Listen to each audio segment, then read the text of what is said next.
is what we believe. We believe in the resurrection. We don't believe in reincarnation. In fact, there are some people who try to say that actually John the Baptist is the reincarnation of Elijah. Because Malachi 4:6 ended off, the Old Testament ended off with Elijah. And then the New Testament starts with John the Baptist 400 years later. So some people thought that John the Baptist was a reincarnation of Elijah, and the Lord clarified it. He said that John the Baptist, a greater Elijah will come. John the Baptist is John the Baptist, but has the spirit as Elijah in defending the faith, in preparing the way of the Lord. So in the resurrection, we believe in a new body, a glorified body that God will give to us. You'll still be able to recognize each other in heaven. And that in 1 Corinthians 15, the body incorruptible, immortal, that will not perish away. And a very good example is Christ. When he resurrected, they could recognize him. And he walked among them. He said, "Feel me." And Thomas was so ashamed, "My Lord and my God," he forgot everything about his empirical experiment. And that is the body they will get one day. So I just explained one of them because there's just so many. So there's no halfway house. I gave the text, which has been misinterpreted, that will be burned. Actually, not will be burned. Our works will be tested by fire. And it will fail. That means there will be no reward.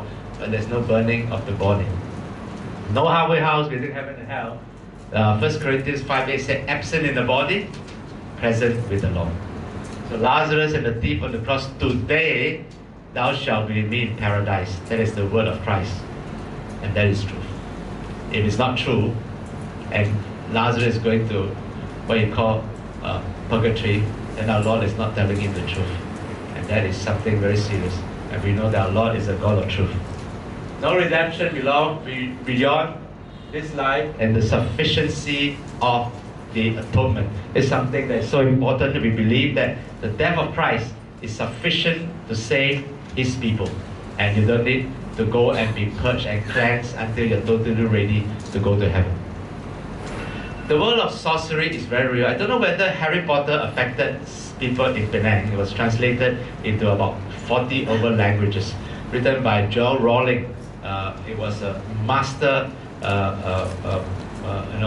novel with 7 volumes, and it talks a lot about sorcery and witchcraft and astrology and Halloween, and it affected young people. When I was young, we used to watch Bewitched. There was this lady that twitched her mouth. When she twitched her mouth, suddenly the husband will, well, something will happen to him. And that was only in primary school, watching the black and white TV. And today we got Vampire the Slayer, we got Sabrina the Witch, we got all kinds of movies that come in. There was a program that was shown not long ago, it's called Necrophilia. What is necrophilia? Necros is dead. In Greece, there's a necropolis. It's a place of the dead. Filio, what is filio? Love. Filial. It's making love with the dead. So it's such a abomination, actually. But this is the way of the world. So all kinds of things that are bad penetrating, and thanks to the modern, connectivity in our internet and the World Wide Web, you can have access to anything, literally, both good and evil. And our fear is that more evil than good are normally being searched by people in the internet. So this is a great danger, the danger of the occult and the world. Because when Harry Potter came on, the Wiccan, what you call association, they call it the Covens, Wiccan Covens, they actually announced in their website their membership more than quadrupled. Quadruple means increased by 4 times. And they wanted to elect Joel Rowling as their president. Said thanks to Harry Potter, there are so many people joining our witch covens because of people want to use witchcraft and wizardry and magic. And does the Bible talks about this? Well, turn to Isaiah 8 verse 19.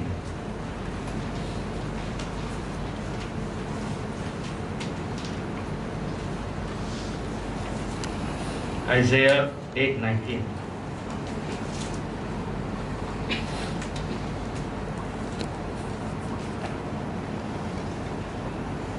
And look at this verse.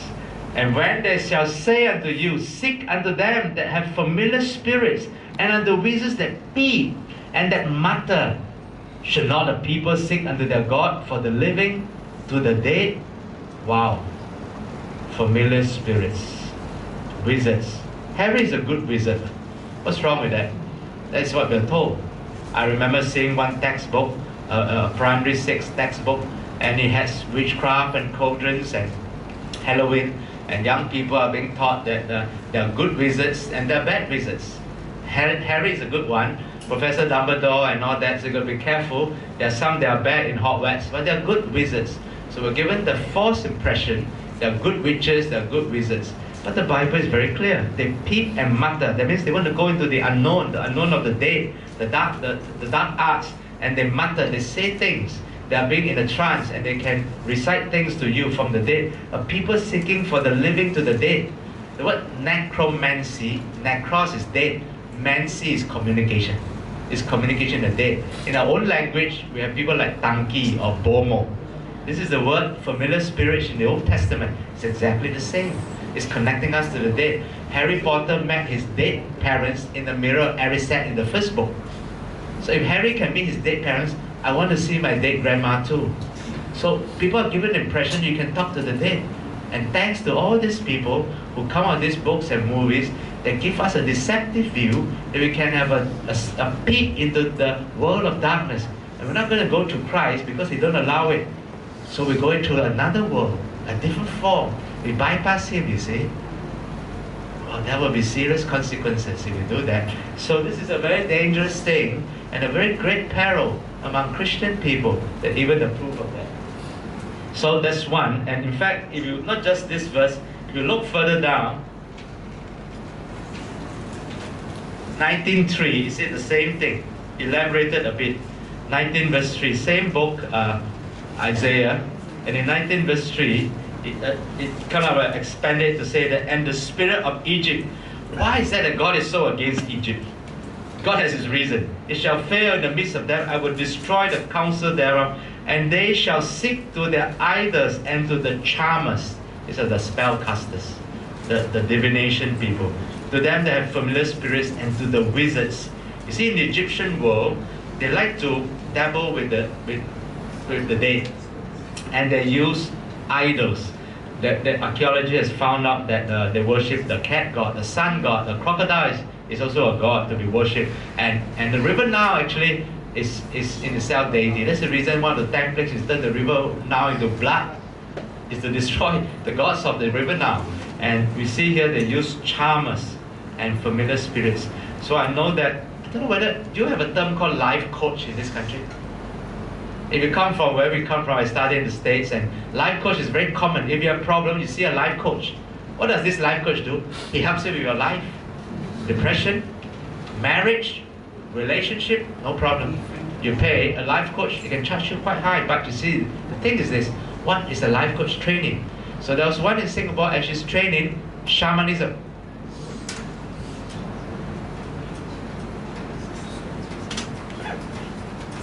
Anybody knows where is shamanism? If you've been to Africa, in Africa there are some doctors, instead of being trained in medical science, they're trained in shamanism. It's actually ancient witchcraft, African witchcraft. It's a witch doctor's way. Shamanism is a religious art. So when somebody gives birth or somebody gets married, you get in the shaman. The shaman will chant and he will pray and he will do mantra and he will sprinkle something, somebody's dead bone or leftover saliva from a dead person, his toenail, and then there will be amulets and what we call talisman. So this lady actually, she's very attractive. She comes from New Zealand. She's right in Shenton Way. And she has her own shop, and she said, I'm trained in shamanism and you're welcome to see me. And people see her. People with relationship problems, single people who can't find a mate, we can help you. We can give you love potions, we can do something, but you pay for it. And this is a life coach that helps so-called the modern person that trained in psychology, mythology, and all kinds of sciences, but never in biblical theology or truth. So we have the reality and the seduction of magic. And that's the dark arts. The dark arts refer to the arts that require supernatural means. And this is bypassing the art of Christ. Now, just now, Elder Liao read for us Deuteronomy 18. I think now is about time I need to say something about this chapter. We don't normally turn to this chapter when we preach because we don't preach about this every Sunday, probably not even once at all. And that's to expose the grave danger that confronts not only as the children of Israel is going to enter Canaan, as we live in the modern world today. In Deuteronomy 18, just now as we read, you should realize we are warned of certain things. Now, Deuteronomy is the second giving of the law of Moses. It's quite old now. He died 120. So he said, just before you enter in, I just want to give you some final instructions. When you go to this land, I want you to take note, do not do after them, after the abominations of this nation. You say, what abominations? I mean, what's wrong with them? I don't see anything wrong in Canaan. They're such beautiful people. Yes, they are in the physical sense. But you see, I don't want you to let your children pass through the fire. The god Moloch requires human sacrifice. When Halloween was celebrated in the early days, the Druids and the Celts, they used to offer sacrifices to the spirits. And it used to be human sacrifice or babies. When they can't find human sacrifice, later they use animals. That's why during Halloween, some people in England or Scotland, they lose their cats or dogs, and they lose their goats because they're being taken up for sacrifice. So there was a king called Manasseh. If you ever have a quiz, what's the worst king in Israel? Is the king Manasseh during the divided kingdom. He put his own son to the fire just to please the god Moloch. And the one that uses divination. The word divination is magic. Observer of times. What is observer of times? In one word, yes, it's astrology, and Elder Xiao said horoscope. Elder Liao said horoscope. And when I was young, I used to read horoscope for my mom because you can't read it in English. So I used to Cancer, Pisces, Capricorn. I heard two Christians speaking, and they were talking after the ladies' fellowship in the church and said, which star? Oh, you're born in June. Oh, you're Cancer, I'm Capricorn. Christian people. If you ask me, I say, I have no cancer, I'm glad. So, and he said, oh, my star is the same as Clinton, or my star is the same as Lady Gaga, or this big name that they can think of, Tom Hanks, and we identify with the star. This is the word. This is the word here, observer of time. We read charts and pentagrams and all forms of 八字, We have our own way of seeing whether we should get married on this day and shift our house and start our business and what have you. Or an enchanter is the word for spell caster. Spell casting. This is the word enchantment. And yeah, very enchanting. You say, this is enchanting, this is a magical world. Yes, it is, because to a large extent, we are seduced, you see. I mean, who doesn't like magic? As a young person, I love magic. I love to see all this, very scintillating display of the supernatural world, the kaleidoscopes of all forms of creatures in the dark arts. And people play games. You play World of Warcraft, Halo 2, you play all kinds of Diablo. You fight against forces of darkness. Is what the young people tells me, and they love those games. You walk through the cemetery, and then there's some ghosts and imps that come out, and you fight them along the way, and you go to the next level, and the next level, and then there'll be skeletons, and then you progress. It's very, very fascinating, very captivating. But you see, this is how it is. It's a very seductive, very attractive way, getting people into their cult. And the wizard, a charmer, a witch, and wizardry and necromancy. This is the word I was trying to explain to you just now. Communicator with the dead. Remember Saul? He went to see a witch in Endor in 1 Samuel 25. The Lord was very angry with Saul. He said that, Saul, you have defied me. And later Saul died and assisted suicide. He asked his armor bearer to kill him. We're not even sure whether Saul is safe, honestly. So this is very serious. You defy God. And by the way, you know who are the people who will not make it to heaven?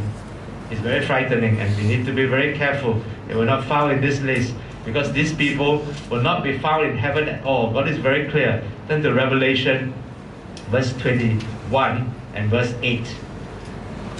These people will never make it to heaven, and God said, I'll make sure that it will be so.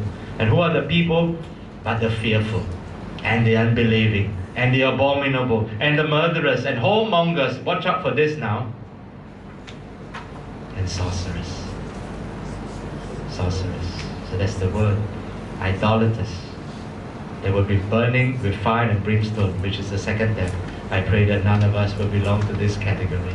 Sorcerers, dabbling with the occult and black magic, and necromancy, and wizardry, and witchcraft, and all forms of dark arts that are mentioned here. For all that do these things are an abomination unto the Lord, and because of the abomination, the Lord your God doth drive them out.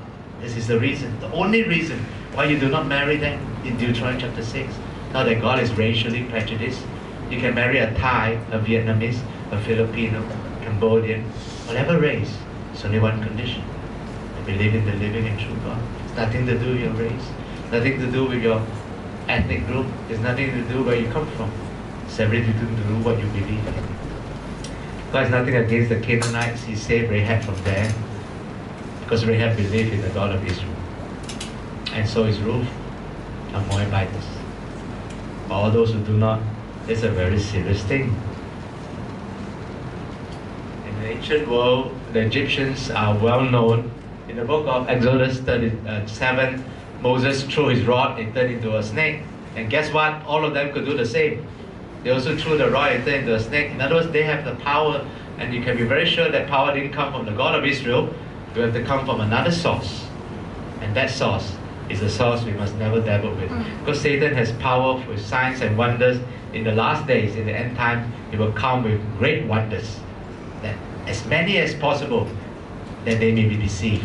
And Matthew 24 says it, if it will be possible, even the elect. And that's frightening. Could it be Christian people seduced and deceived in a short run? Absolutely plausible. But I believe in the long run, the Lord will open their eyes. They will see through the darkness and the deception. But in the short run, we have been deceived before. We have been deceived not only in the financial world, we have been deceived not only in the economic world, and you'll be deceived in buying something that is not true. It's one thing to lose 10 ringgit or 100 ringgit and you buy something that's a false, defective product, or you get to meet someone and he looks, a straight 25-year-old man, and you correspond with him. By the time you meet him in face, he's a 69-year-old man. I mean, nothing wrong with the age, but there's a deception that, from Singapore, the many have been deceived of their romance, of their love. It's one thing to be deceived emotionally or financially. Can you imagine if you're deceived of your soul forever and ever? I thought that this was true. And that's why I believe I spent my whole life following this religion. And to my horror, one day, I realized that it was false. And maybe it's too late. So, in the ancient world, I give you an example where quoting Deuteronomy. These are pentagrams, or these are talisman or charms, and Sai Baba dishes that out. And some religion use this. I remember I was in a taxi, and this man had a crystal, very nice crystal. I say, wow, this is Sui Jing. He said, wow, this is Sui Jing. And he paid good money for the Sui Jing, and it's to protect him. It's to give him safety. It's to, we were in Turkey, and that guy, the first thing we bought the bus, he said, okay, everybody, one of these free. It is an eye. I don't know whether you're familiar with this. It's an eye on a bluish thing. And I got to stop the guy in a very tactful. I said, thank you very much. I'll return to you. We all don't need this protect. He said, this is to protect you in your journey here. So that's the one eye thing which he believes in, because it's new age. And that's the talisman. And so we have to be very careful. All forms of occultic objects. Sometimes we had a family that went to Bali, and she had a good time and bought bad things. And they had, in Bali, you can find all kinds of cultural art form. And they bought one wooden carving something and brought to the home. And then the children have been really disturbed in the night.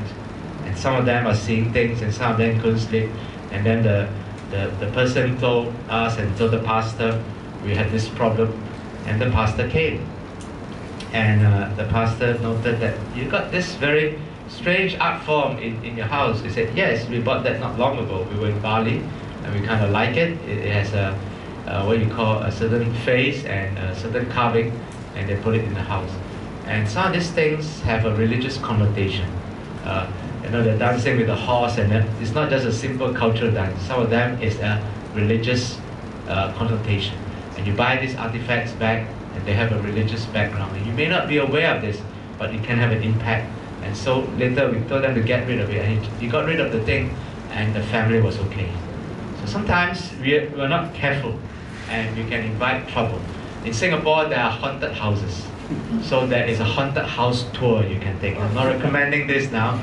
No tourism for Don't come to Singapore for that purpose. I can tell you something, that there are people, young people who have been there. I know that because I counseled 2 young ladies from our church, and they went to a haunted house because one of the friends had a third eye, was able to see things somewhat.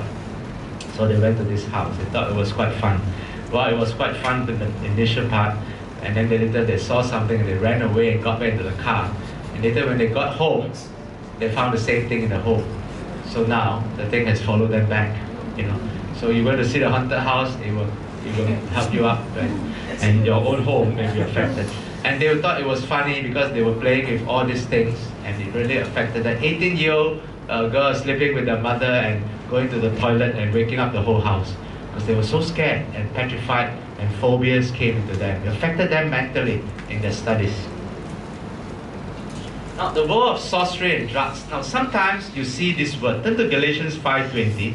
Now, in the original, it is clearer. In the English, it's not so clear. It's pharmakia, where you get the word pharmacy. Pharmakia. So, this word here, in Galatians 5:20, idolatry, witchcraft. This is the word. You see, in the ancient world, have you heard alchemy? Alchemy in the Middle Ages.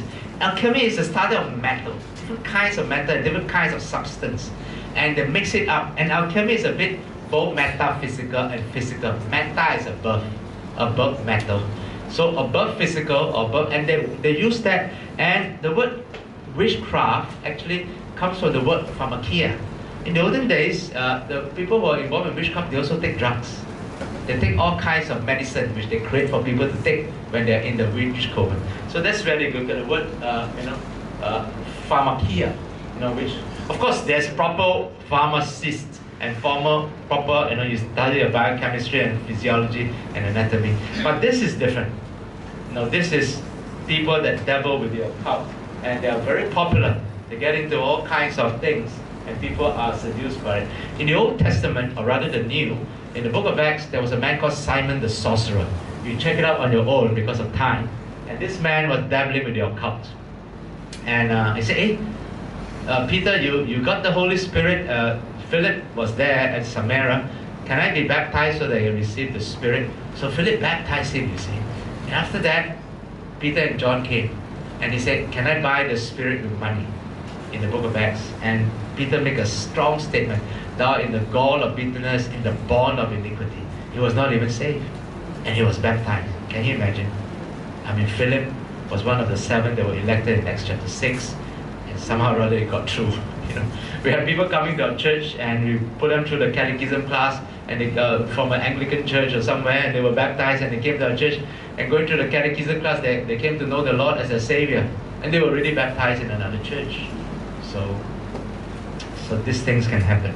So Simon the sorcerer, and you know what they had to do in those days? They had to burn some books. I show you the verse since it's so important. Acts 19:19. It's so vital. They had to get rid of some books, not very good books.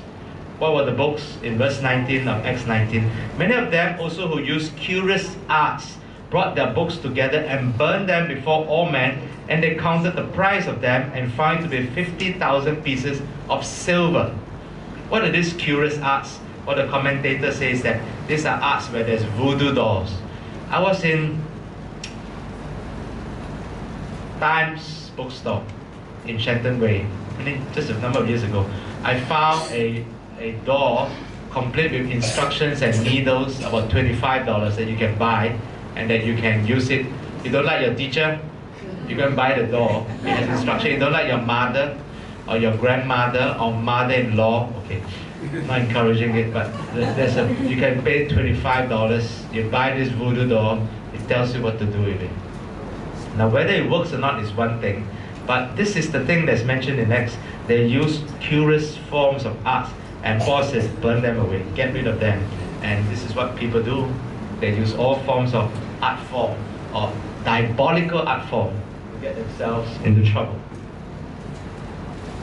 And later, Paul talks about repentance. You need to repent and confess, and you need to keep away and remove all these idols and dark arts that are found in your possession. So during the time of Halloween, People will use all kinds of things. They buy all kinds of things now. It's very popular. It's so in the marketplace. I'm sure, I don't know whether you have it here, Halloween, is it a big thing in Penang?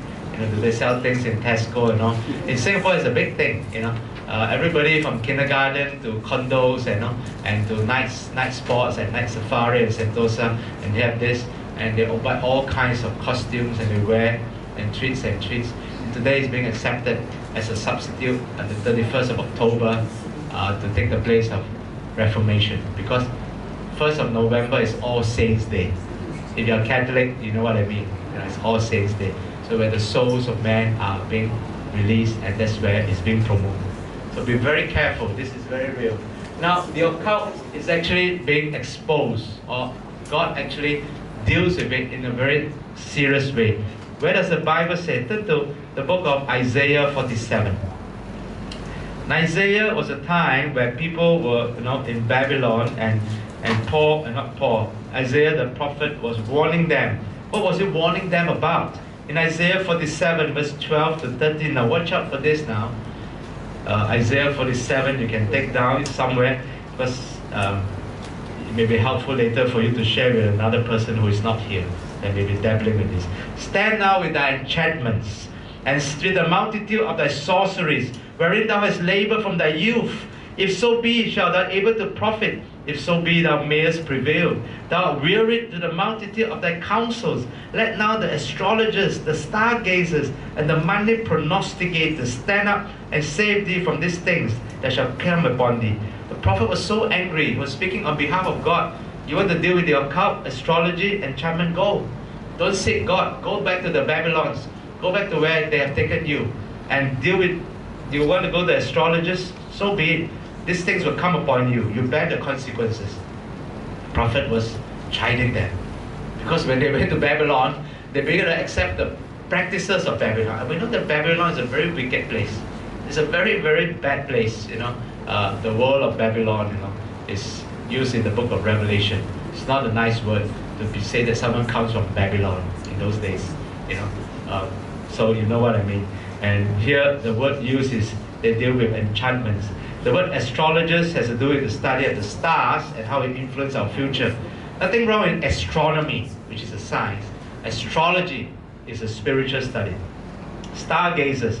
Now the word money prognosticate is a very good English word. What is to prognosticate in English? To prognosticate is what in English? To predict. So when someone says, I have a prognostication, means I can predict. So what do people do? Have you ever seen the pentagram? In Feng Shui, you actually have this diagrammatic chart where it's aligned to the 5 forces of the universe. And when you want to do something, you need to be in harmony, with the universe, with the forces like wind, fire, air, and the earth. So these people use a chart. This is the word actually. Can you imagine? This is 740 BC, and it's relevant today. Whatever is said is exactly what we're doing today, in our times. This is the word that's used here as money prognosticators, astrologers, people studying the stars and horoscopes. And this is exactly what is condemned by the prophet. And during the time of the Harry Potter, and in Singapore there's a series called Mr. Midnight.